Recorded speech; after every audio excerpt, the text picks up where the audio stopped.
Hello, bad mind. Good morning.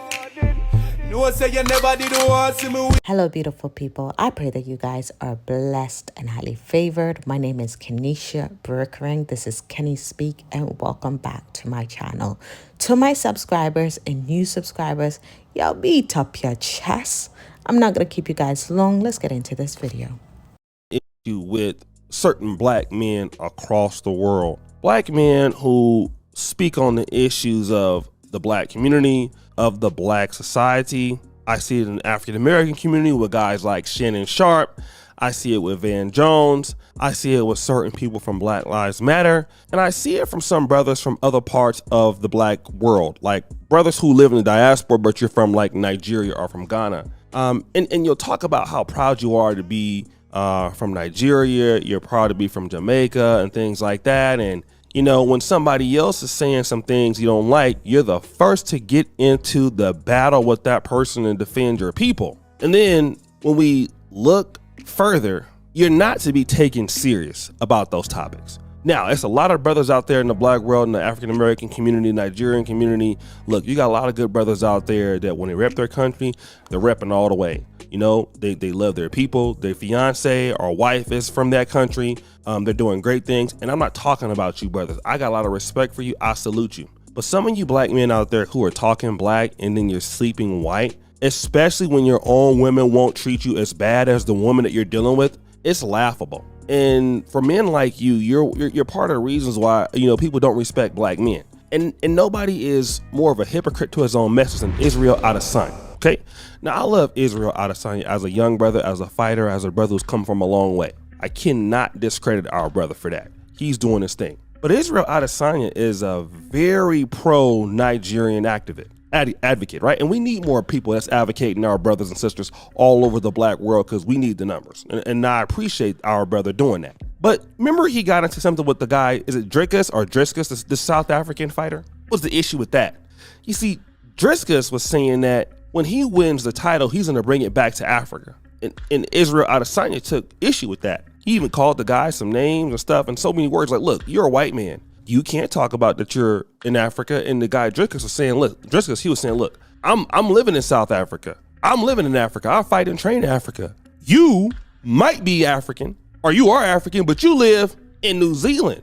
So who are you to be respected? And when he said that, he's actually right. And I'm going to tell you why. Because Israel Adesanya not only lives in Africa, he ain't with no African women. And that wouldn't even be a subject of today, but before what he's going through is so ridiculous, we got to come back to that. His ex-lover, Charlotte Powdrell, is trying to do something crazy, never heard of before. I want to give a shout out to this channel, Ace Nate, who produced this video called Israel Adesanya Ex-Girlfriend Sues Him, Wants Half His Money Because She Dated Him. Let's play that clip. It appears nowadays that even if you don't give them a ring, they will still come back and try to take your shit, even if you never got on one knee.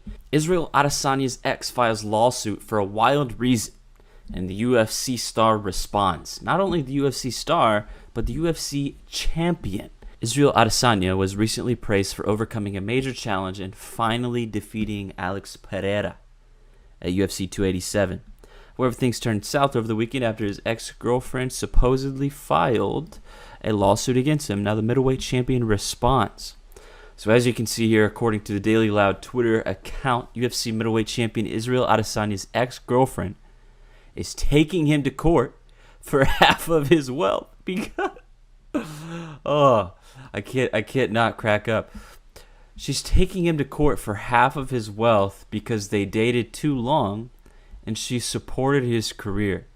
Some of you will read this and will not understand or learn your lesson, no matter how much proof or incentive you're shown here. And you know what's funny is like, okay, I mean, how do you avoid this though? So you just don't date girls anymore? I mean, come on. Of course, no one's going to do that. Well, there might be some guys who do that, but that's too black-pilled for me.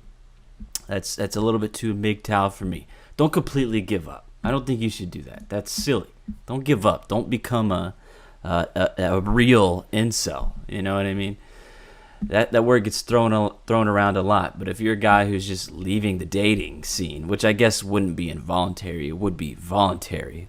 But you know, it's like Can you really blame these guys? Because there's women like this, though, who will try to take half your wealth if you become successful. Now, guys, you see how ridiculous that is? You see how much that doesn't make sense? Now, I know I hear from Nigerian men, I hear some brothers like in the black community in America, how, they feel like Nigerian women want your money or African-American women want your money. I feel all of that, right? Here's what I want to ask you about, if I can. I want to ask you something. Show me any Nigerian woman in the world that's trying to sue their ex-boyfriend for half their money because they dated them. Show me. Go. Ask Dima. Jeopardy music!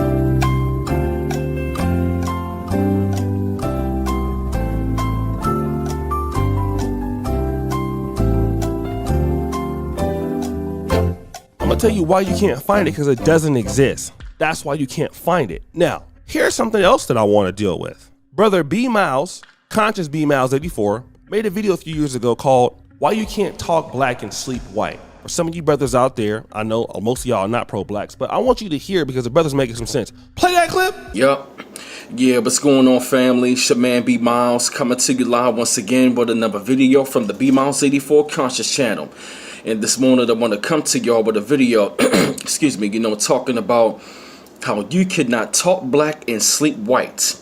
And the reason why I want to come to y'all with this video, because there's a lot of people in our community that are going on, that are going around here, claiming that they are pro-black, but they sleep in white. Let me tell you something right about now. That is a major contradiction. You cannot talk black and you cannot sleep white. You cannot talk that you're pro-black, but you're sleeping with the enemy. And reasons being that I say that because, for number one, they already your open enemy anyway. That's number one. And then at the same time, number two, for one, why would you want the kid anyway?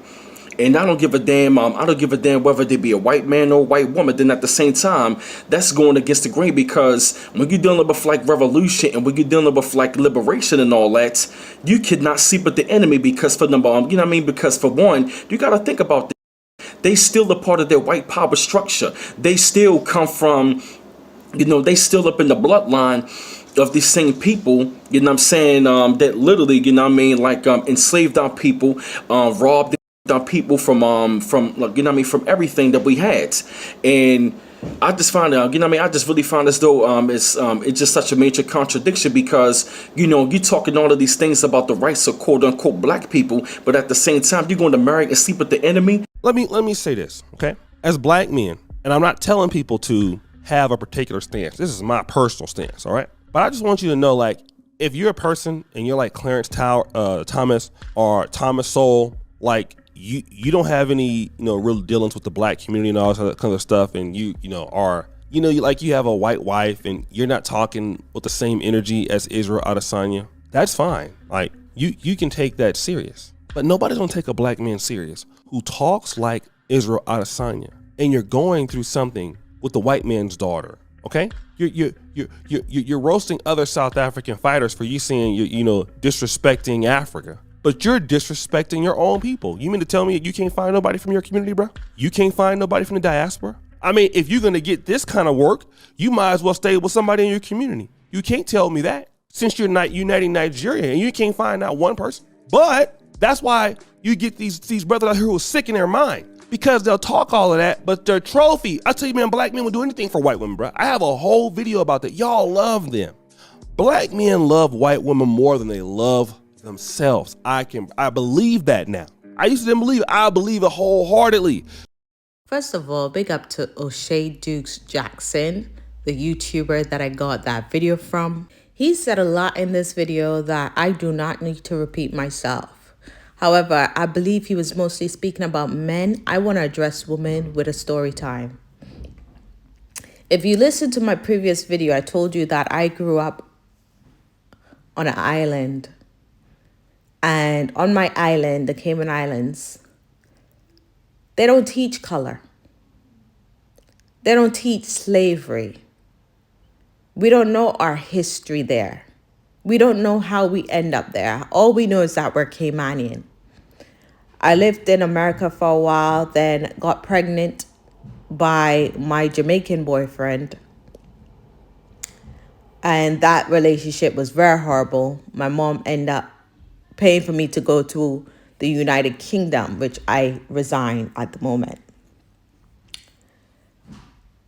After that relationship ended, I vowed to myself never to date a black man. I ended up with a white man, blue eyes, blonde hair. Then ended up with a mixed race, mixed with white and Indian. And then I ended up with myself.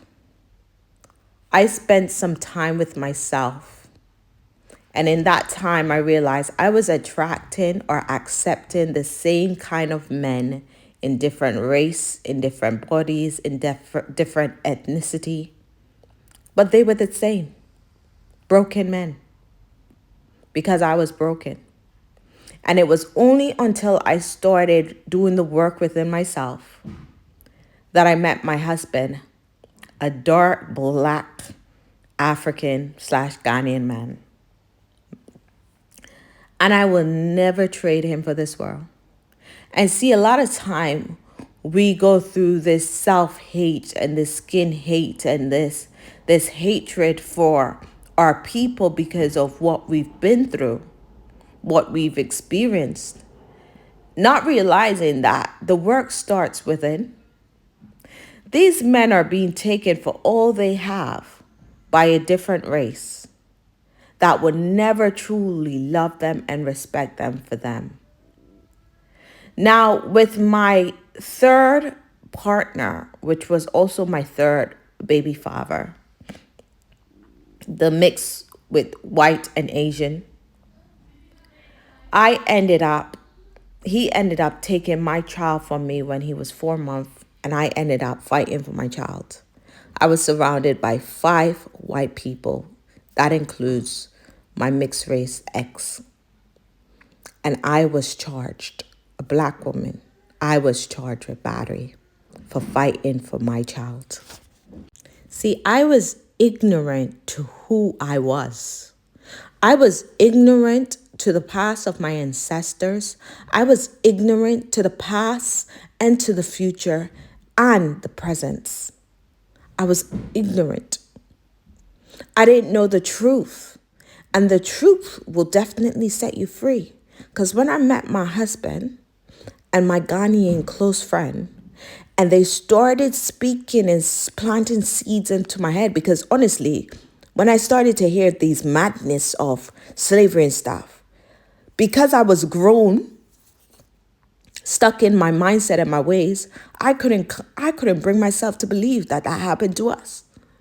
And little by little, as I started to know the truth, the true history of my people, the true history of what was done to us, I realized that lies had caused me to sell myself short and to give my body and myself and my seed and my womb to people who was undeserving. Now, do I hate all of them? No. Do I hate some of them? No. Do I hate what they've done and what they did and what they're still doing? Yes. But I woke to the truth. And with the truth, I can make right, clear, conscious decision. And my decision is to be with a man that is of me, bone of my bone, flesh of my flesh, who has helped awaken me to the truth. And so when we see these men and these women not really coming to the truth, that's because most of them are either ignorant or don't know or don't want to know. I want to know. I want to know. I want my children to know. I want their children and their children and their children to know. Because every decision we make, whether dating out of our race, having children out of our race, let's not get into this. Because They can be different as well, your children. All this comes with consequences. And so I hope our people, our men, wake up to the truth and start truly loving themselves. Truly loving themselves. And when they love themselves, they will then be able to love a sister or a brother. Thank you, brother, for your video. Shout out to you and all the other people that you brought in. And shout out for the truth. If you've not yet subscribed, hit the subscribe button. Check out my book, Suicide or Life. Keep an eye out for my new book, I Choose Life. I have a conference going on in June. If you're in London, let's meet up. And if you're into waist training, waist shaping, check out my website. God bless. Thank you for watching.